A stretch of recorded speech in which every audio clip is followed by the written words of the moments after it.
Welcome to the Motherhood Alliance podcast, the podcast dedicated to empowering moms and families on their health and wellness journey. I'm Brittany Suttner. And I'm Andrea Rinkus. Together, we're here to explore holistic approaches that go beyond conventional medicine. Each week, we dive into topics that matter most to you. Everything from nutrition and mental health to alternative therapies and natural living. And whether you're a new mom navigating the early stages of parenthood or a seasoned pro looking for new ways to support your family's well-being, you're in the right place. Even better, all of our guests are local small business owners who you can actually talk to and work with. You can learn more about today's guest and connect with hundreds of other health and wellness professionals through our informative and easy-to-use directory at motherhoodalliance.com. Before we get started, keep in mind that this podcast is for informational and educational purposes only and is not a substitute for personal healthcare advice. Please consult your healthcare provider before making any changes based on the podcast content. Thank you for joining us on this journey. Are you ready to help your family thrive? Let's get started. Hi, we are Britt and Andrea from motherhoodalliance.com, and we are excited to welcome you to a 4-episode series with Elisabeth Potaczek, the owner of Soul Echo Yoga based in Appleton, Wisconsin. Elisabeth brings a truly holistic approach to everything she teaches by blending her backgrounds in yoga, massage, and functional personal training to create classes that are unique and have intention behind every movement.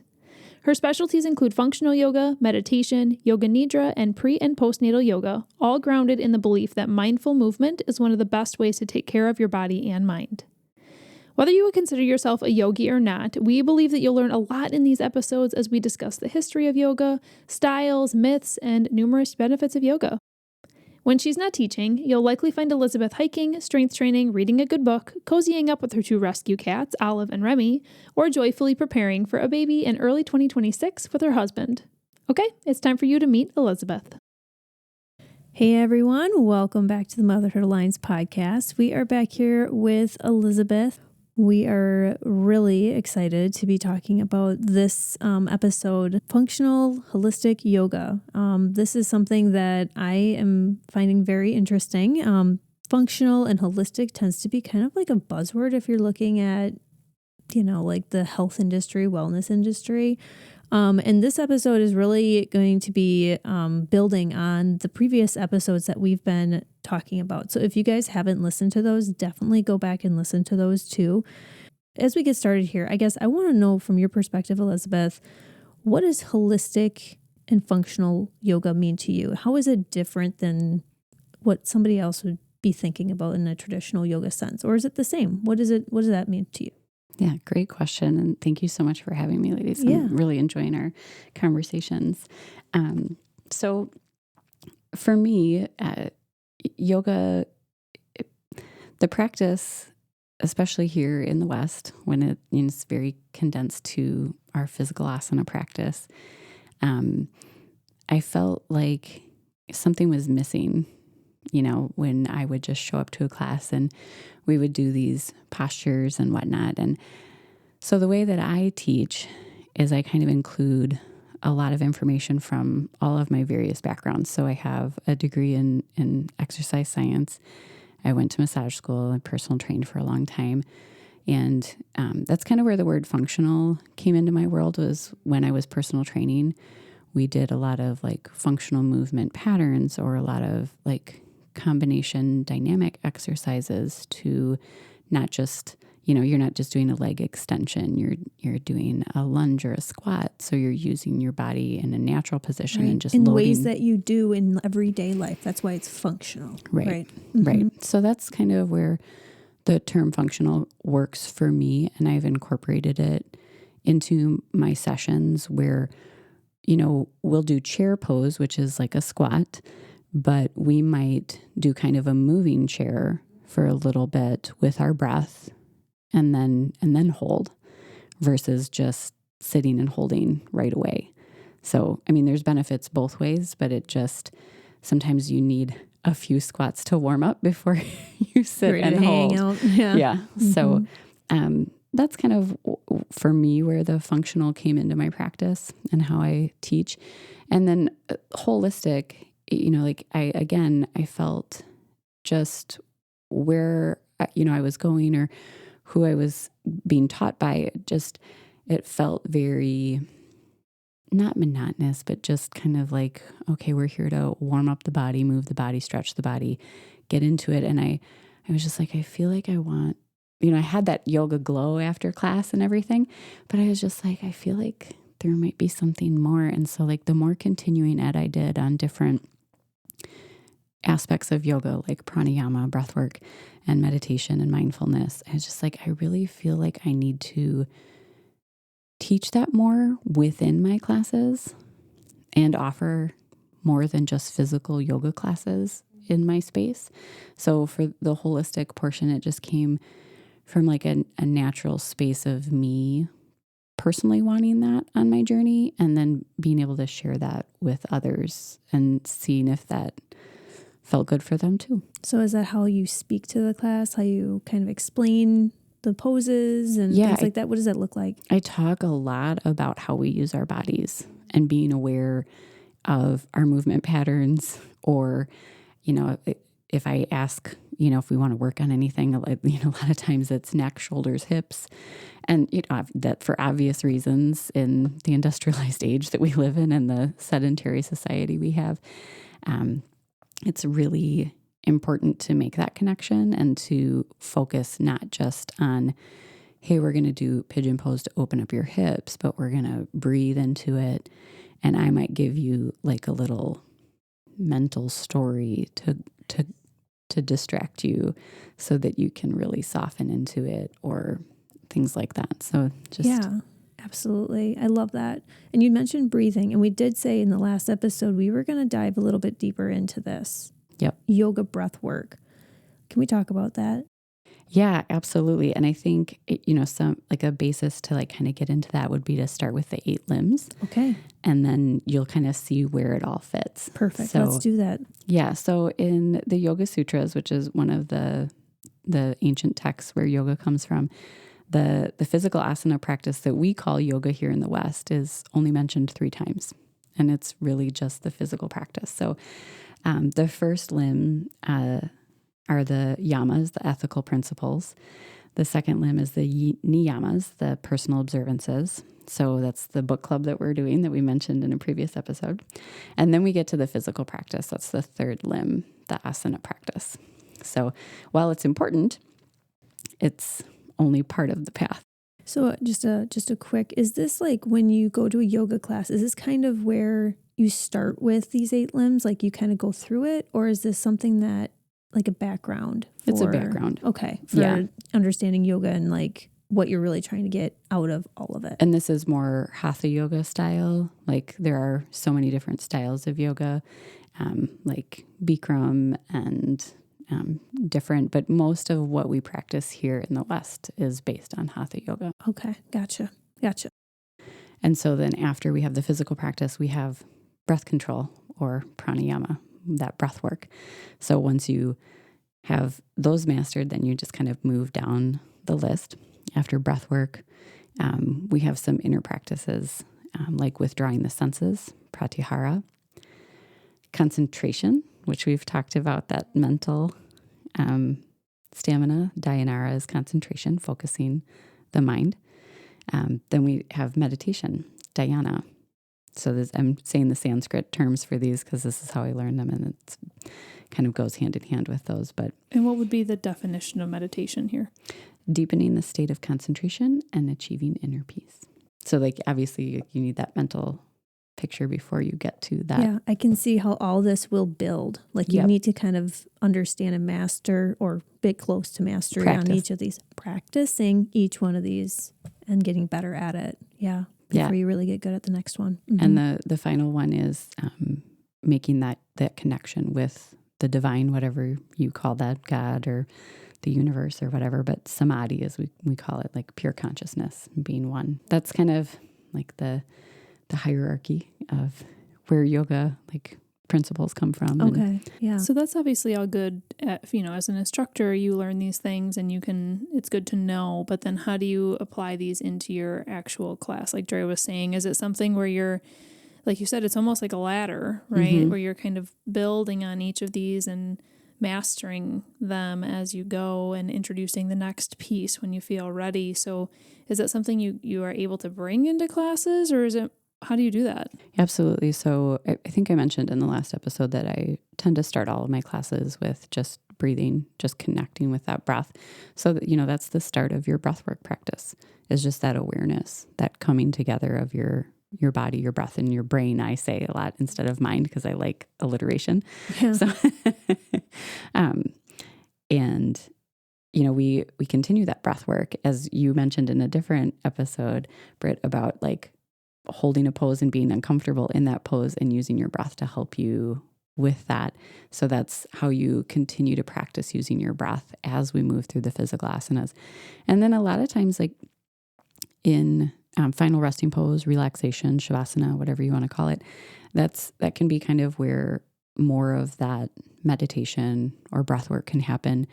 And really the mindfulness and being aware of that meditative state. Like when we do like more of a flow class, a vinyasa, I always say like it's a moving meditation. Like I cue people into like thinking of their movements as meditation, because meditation isn't just like, a lot of people will say that meditation is stillness and sitting still and not listening to anything. And it could be, but it could be, but I like meditation to me can be so much more than that. Oh, I love that. And I know that you took a lot of these limbs and put them into a blog article and wrote it for Motherhood Alliance. So that's on your Motherhood Alliance profile. I believe it's called the 5 Holistic Yoga Practices to Reset and Reconnect. And so in that, you talk a bit about each of these pieces, and I'd like to kind of break those down a little bit more. And you start with the holistic yoga piece. So when you're talking about these 5 holistic yoga practices, how did you kind of come up with these 5 when there's 8 limbs? And then just break them down for me. Yeah. So I didn't really include the yamas and the niyamas when I did the holistic yoga practices, because we can do a deep dive. We could do an episode on each one of those individually. I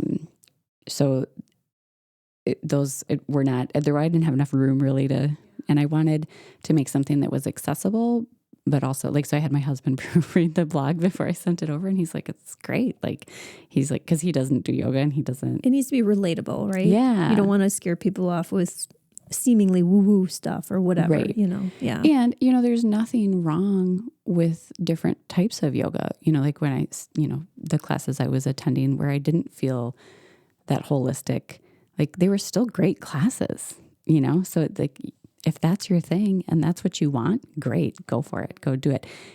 If you're looking for more, they're out there, so that incorporating that, the holistic yoga is me taking different pieces of the whole yoga practice, the 8 limbs, and incorporating them into the one class so that you're touching on everything.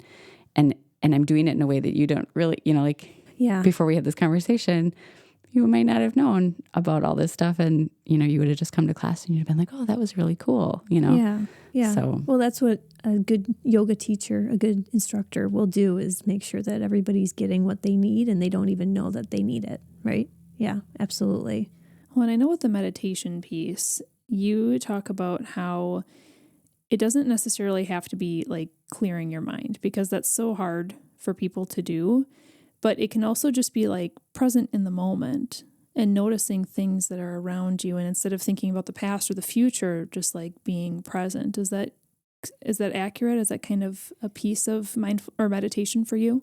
Meditation and mindfulness go hand in hand in my book. Like that was one of my trainings with Yoga Fit, was mindfulness and meditation, where we talk about just incorporating that awareness, that present moment awareness into your life, and how can you do that, and how can you make it a habit. So yeah, meditation for me, I have a very loose definition of meditation, whereas like I've had other instructors who are like, no, it is sitting and doing nothing. And and I use Insight Timer personally, but even that was poo-pooed, and I was just like, okay, like well, sure. This is your point of where you can make it your own, right? Yeah. So what do you do for meditation? Currently I put it on before I go to bed at night. I used to do it first thing after I got ready in the morning. I would do it while my tea was brewing. Now that I'm expecting, I can't meditate how I used to. So I'm just like, I need help sleeping. Yeah. So, that has shifted. That's been an interesting journey, but I almost always use Insight Timer. Sometimes I listen to music. Sometimes I just use the timer function. Oh, sure. And, sometimes I do it once a day. Sometimes I do it twice a day, 3 times a day. Is Insight Timer an app? Is this what we're talking? It's a free app. Okay. Yep. Okay. But there's so many. There's Calm. There's Headspace. Yeah. A couple years ago, there was a meditation app Super Bowl ad. And I was like, this is so freaking cool. I was like, wow, we've come a long way. Yeah. From my parents thinking I should have been a hippie to this is mainstream now. Yeah. But meditation can be anything. When you make your coffee in the morning, my husband does the pour over, and that can be kind of meditative. And that mindfulness. So I have my day job at the clinic where I do some aid stuff and some front desk stuff, and I was folding towels one day, and I was like, I'm gonna mindfully fold these towels. Because who likes laundry? Right. So what does that mean? That's a great example of a real everyday life thing. What are you doing differently when you're being mindful about folding the towel? You're just present with what you're doing. You're in that towel. It's just, that's all there is. Does that mean that when outside thoughts are coming in, you're kind of saying, hello, not right now? And Yep. you're just observing the towel? Are you just noticing details about the towel? Does your mind actually think about nothing? Or is it still noticing things, but it's just being present? That's perfect, because your brain's job is to think thoughts. So it will always be thinking. That's what I tell people in class too. Your brain's job is to think thoughts. So when the motorcycle drives by on College Ave, you notice it and you let it go. Yes. Or folding the towel, you're noticing the texture of the towel, and you're not oh, this towel is nicer than the towels I have at home. You're not going there. You're stopping that. You're oh, this towel, it smells clean. It feels soft. Mm-hmm. Yeah. I feel like I've been trying to work on this a little bit more with my kids as well. And I wouldn't necessarily have called it mindfulness, but it's more of just noticing the details of life. So if we're sitting in the backyard and we're having a conversation and I'm just you guys, look at that tree. Look at the colors of the leaves. How many leaves do you think are on that tree? And it's maybe not to the depth of what you're talking about, but it's more of taking a moment to notice the little things around us and appreciate the beauty behind them. Mm-hmm. And just how mind-blowing some of the things are that are around us, but we never notice them. Yeah. And it doesn't have to take long. It's just a few moments of being a beautiful present. Sunset, a beautiful sunrise. Yes. I mean, those are perfect moments. Everyone can appreciate that, but taking advantage of those kinds of things and just noticing the colors and then thinking in awe of our earth, Yeah. It's amazing.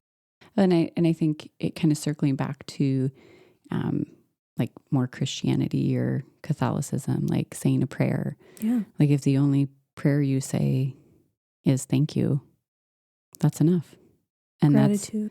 Yes. As I, put on my meditation before I go to bed at night, I'm thank you. Thank you for my job. Thank you for this home. Thank you for my family. Just give yourself space to feel that. And that's a form of meditation and mindfulness. With the breath work, I'd love to hear what you do for yourself there as well, because we talked in the last episode a bit about breath work within yoga, Mm-hmm. And how that can really be something that takes time, right? Yes.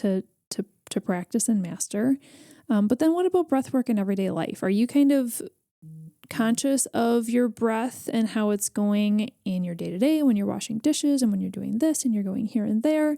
Do you take separate time aside to focus on breath work? Tell us about how you're bringing this into your life. Yeah, I have in the past. I'm not currently doing a separate breathwork practice.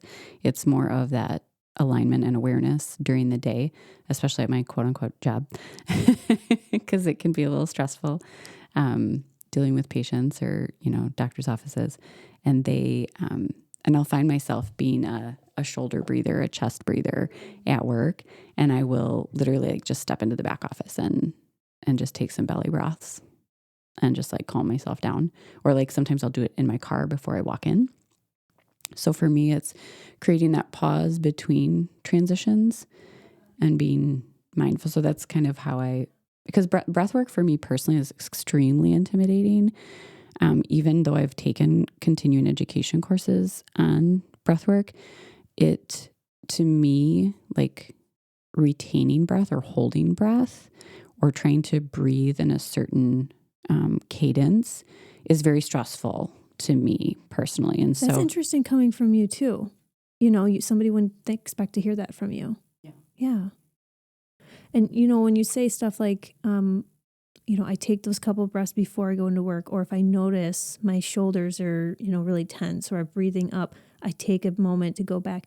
That goes back to the power of practice. Yeah. Because you're noticing you're breathing through your shoulders. You're noticing you're starting to get stressed out, or you notice like this is the time when I'm transitioning. Yep. And then you take that moment. So again, I think that when we practice more of, just be more mindful of our surroundings, be more mindful of our situations and things like that, we can, it's like a trigger to be like, okay, this is a good time for me to just take a couple deep breaths and then go into it. Yep. I love that. So that's oftentimes what I do, like out in the community when I do the volunteer work with Prevent Suicide, Fox Cities, or NAMI. I will do like a very short, just gentle breath practice of 5 to 10 deep breaths. Just sitting and putting your hands on your body and feeling your breath in your body, because it's so powerful. And I think because of the power that the breath holds, I think that's very intimidating to me as a practitioner. Like, I don't know enough about breath work to take you on a huge journey that I've, like a lot of instructors there's so many different styles of breath work, so many different retention patterns and breath patterns that you can do. I know basic like box breathing or like elongating your exhalation. And that's what I focus on when I teach breathwork classes, is just getting people a little more comfortable with some of the easier things. I don't do the deep dive into the massive breathwork because I'm still learning. Well, and like I have Headspace and I do need to use it more, but there is so many options. And for example, that app, right, where you can do the easier stuff. So you say, just like what you're doing. Yeah. But then if you really want to get into more of the deeper stuff, you can, and there's more of that. And I would agree. I feel kind of uncomfortable with holding my breath for, 7 seconds and then releasing for 10 or whatever. That almost makes you feel like I'm going to lose my breath. Like it makes you uncomfortable. But again, it's practice, right? Yes. And it's so beneficial. Love it. Well, and I know the fifth piece that you bring into that blog post is the active relaxation. So that actually seems like counterintuitive, active relaxation. Yeah. Oh. So like, what do you mean by that? Is that yoga, like where you're finding movement through a relaxation practice, or can you explain that a little bit? It's our slower practices, our yin yoga, our restorative yoga, our yoga nidra, yoga nap, because it's so healthy. Like, our world is so fast paced, and we don't need more hot vinyasa flow. Somebody's really not going to like that, but this is just how I feel about it. Like, we're so stressed out. We need time and space to digest what we're seeing, what we're living through.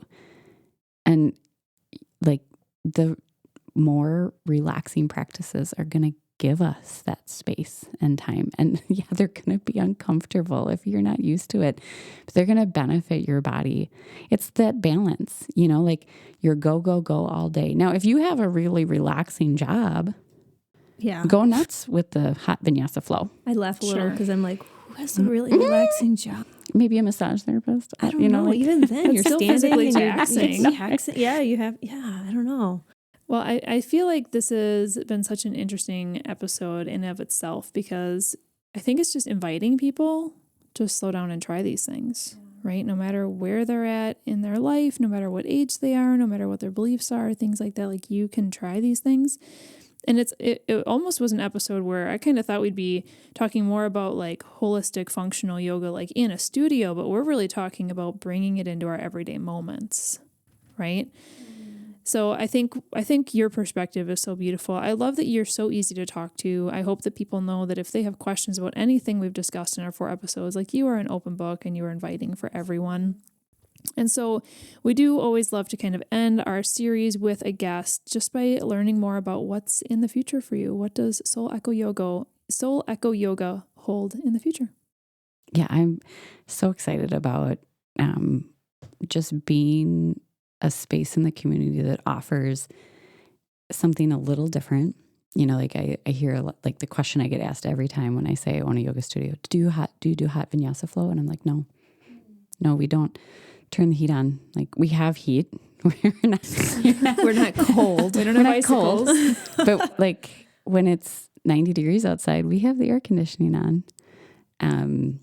So I just really, and I'm so thankful for my business partners. Yeah, they offer a lot of different events, like sound healing journeys, mantra music, ecstatic dance. So I love that we're not just a yoga space, that we're offering those different types of breath work, meditation, book club to, you know, like, if that physical practice isn't your thing, come try these other practices that can be just as beneficial.